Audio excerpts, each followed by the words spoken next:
Coucou les raiders fous et bienvenue sur Genre TV. Aujourd'hui, je vais vous présenter un produit tellement extrême qu'il a été interdit dans pas moins de 800 pays. Le tout nouveau Mega Ball Tech Deck.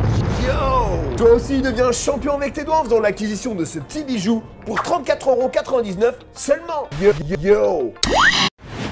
Ok Tech Deck, c'est quoi ce délire? On te demande un ball, toi tu nous fais un ball breton, t'écris méga dessus, tu crois que ça passe? Genre Tech Deck, ça va pas passer ce coup-ci. Maintenant Tech Deck, entre toi et moi, s'il y a besoin, je suis disponible. Pas de problème, tu me contactes, on fait ça et voilà. C'est...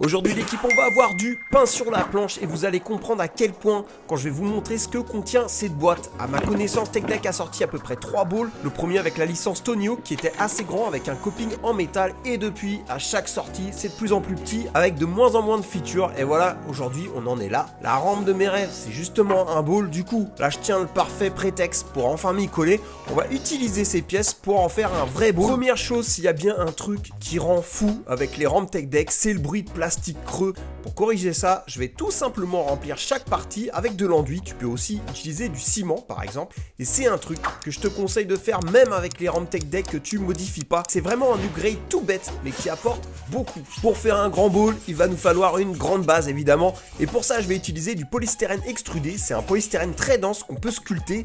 Bon, normalement avec un outil prévu pour, genre un couteau à filament qui rentre là-dedans comme dans du beurre. Mais bon, tu connais la maison. Moi, je vais faire ça comme mes ancêtres barbares avant moi, avec un bon vieux couteau à steak, à défaut d'une épée.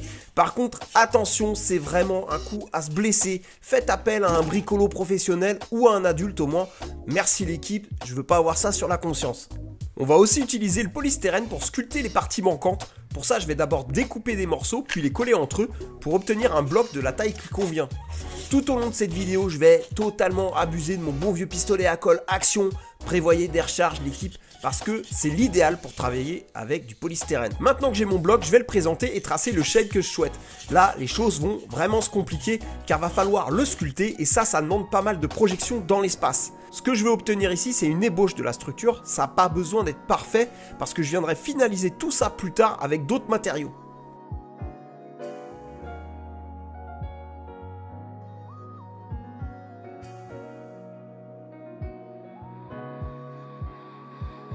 Avant de commencer à fixer les pièces entre elles, je vais préparer le plateau. Je vais en profiter pour le faire sur 2 niveaux pour avoir un dénivelé comme dans les meilleurs balls.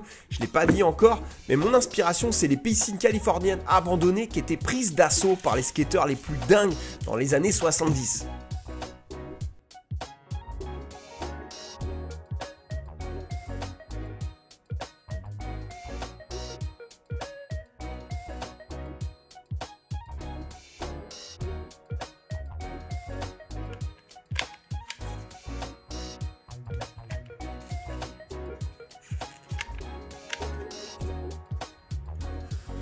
Maintenant, je vais construire un caisson autour de la structure et je vais combler chaque trou avec des chutes de polystyrène et venir consolider tout ça avec mon fidèle pistolet à colle.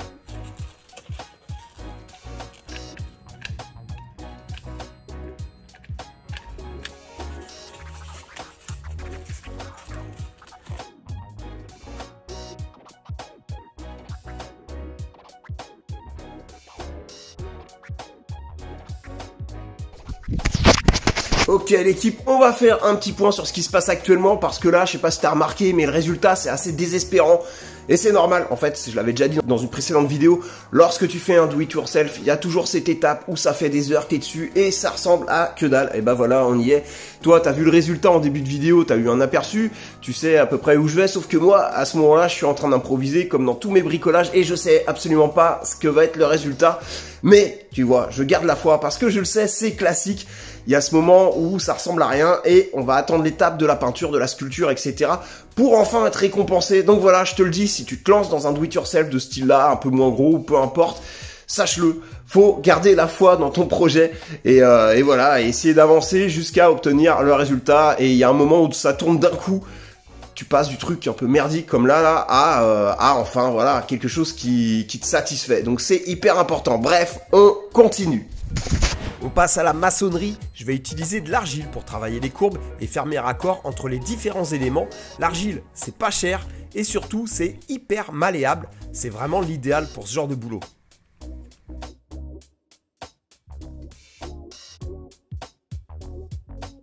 Là, tu me vois utiliser des vis comme point d'ancrage pour l'ajout que je vais faire à ma structure avec de l'argile toujours. C'est absolument nécessaire pour assurer la solidité de l'ensemble.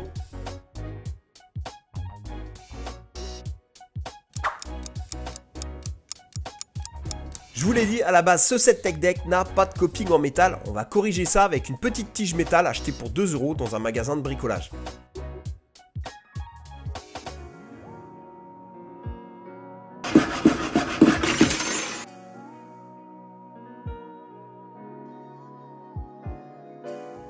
Pendant que ça sèche, je vais en profiter pour habiller mon caisson et pour faire ça, je vais tout simplement utiliser du carton.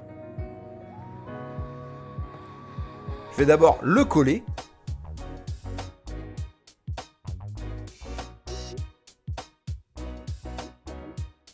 Puis le renforcer avec quelques pointes.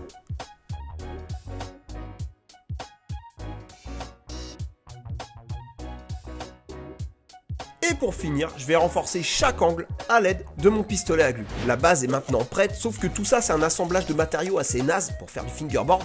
Nous on veut du solide. Et pour faire ça, je vais intégralement recouvrir ma structure de pâte à bois. C'est une résine vraiment efficace et très facile à manier. Ici pour l'étaler et la lisser, je vais utiliser un pinceau. Et je vais aussi m'en servir pour combler les fissures liées au séchage.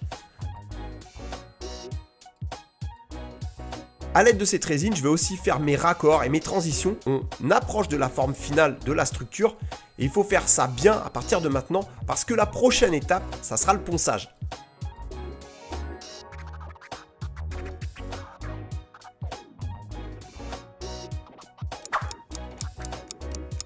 Après séchage, comme pour l'argile, vous allez avoir quelques fissures et c'est normal, pas de panique. Mais avant de passer à la suite, on va quand même combler ça avec de la pâte à bois. Et c'est parti pour une grosse session ponçage. Je vais utiliser pour ça du papier de verre gros grain 40. Vous allez le voir, maintenant ça va partir très vite, c'est la peinture. Et je vais d'abord faire mes parties béton avec une spray grise que je vais vaporiser par la suite avec une spray noire.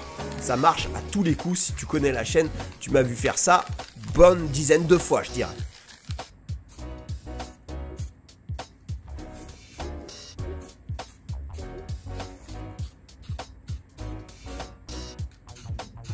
Entre chaque étape de peinture, je vais bien sûr protéger les parties déjà peintes avec des feuilles, du scotch ou de la bande cache. Pour le fond du bassin, je vais faire un dégradé bleu avec d'abord une couche de bleu foncé que je vais contraster avec un bleu très clair pour obtenir un revêtement de piscine. Une piscine sans margelle, ça serait dommage, je vais donc en créer. Pour ça, j'ai pas de pièces toutes faites et la solution qui m'est venue, c'est de les graver tout simplement. Enfin, tout simplement, je me comprends. Je vais d'abord les tracer à l'aide de cette brique qui a une dimension qui convient et qui va donc me servir de guide.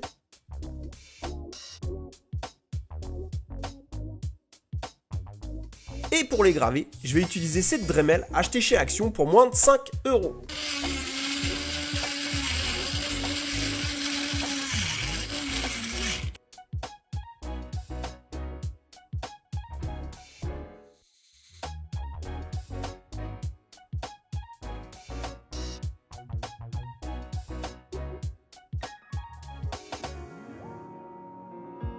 A partir de maintenant, on va commencer à rentrer dans le détail. Je vais diluer de la peinture acrylique noire dans de l'eau pour déposer par la suite la mixture sur mes margelles. La peinture, en se déposant dans les creux, va les révéler et ajouter du contraste. C'est la technique du lavis.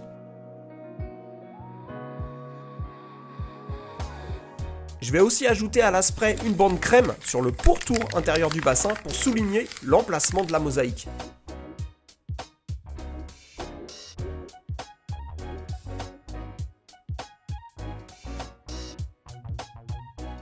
Là, j'attaque les finitions au pinceau. D'abord, je corrige chaque petite erreur et des bords. C'est hyper important d'avoir un résultat ultra clean, même quand on regarde de près. Et d'ailleurs, je dirais même surtout quand on regarde de près. Ici, je fais un petit passage de lavis sur la bande crème pour la rendre plus réaliste. Je vais en profiter aussi pour souligner quelques fissures et détails. Maintenant, après avoir révélé les creux, je vais faire l'inverse, je vais révéler les reliefs en frottant un pinceau sec chargé d'une quantité infime de peinture claire. Et ça s'appelle la technique du brossage à sec. Une piscine, pour que ça fonctionne, c'est beaucoup de détails. Je vais ajouter une grille d'évacuation et pour faire ça bien, je vais la graver directement sur le sol à l'aide de ma Dremel Action.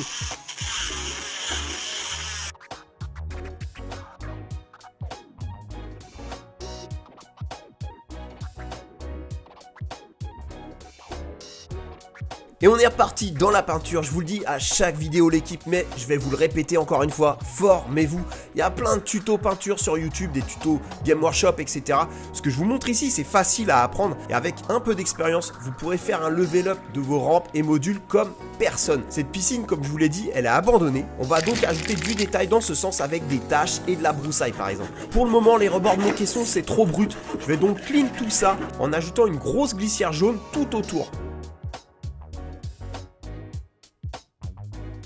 Je vous le disais, ici c'est que de l'improvisation et en faisant mon cadre, il m'est venu une idée pour donner à ma scène une toute autre dimension, genre un peu BD comics comme je kiffe. Et pour faire ça, je vais utiliser mon pistolet à colle encore une fois pour faire des grosses coulées de slime ou d'ectoplasme, hein, c'est comme tu veux. Toujours dans le même délire, un jour j'étais tombé sur ces patins anti-dérapants, je vais bien sûr en coller sous mon caisson, mais regardez ça avec un petit coup de peinture qui va bien, ça va surtout nous faire une jolie plaque d'égout.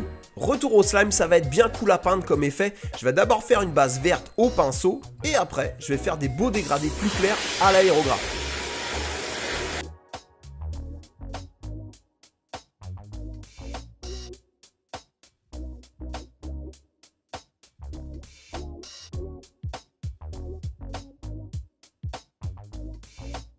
Et let's go pour la pose du décor. J'attaque avec une barrière du set de base que j'ai bien sûr custom.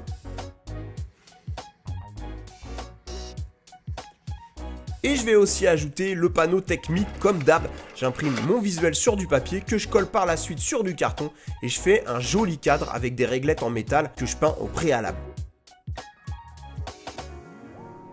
On peut très bien se faire des modules cool en restant basique, mais tu connais la maison et c'est pas ce qui va se passer ici. Je vais ajouter une multitude de détails pour renforcer l'ambiance avec ce genre de petits décors. Des multitudes de stickers et affichettes que j'imprime puis que je colle, des touffes d'herbe, etc., des cailloux, des briques, enfin voilà, tout ce que j'ai sous la main. C'est vraiment la partie qui me fait kiffer et ça a un apport vraiment non négligeable pour le résultat final.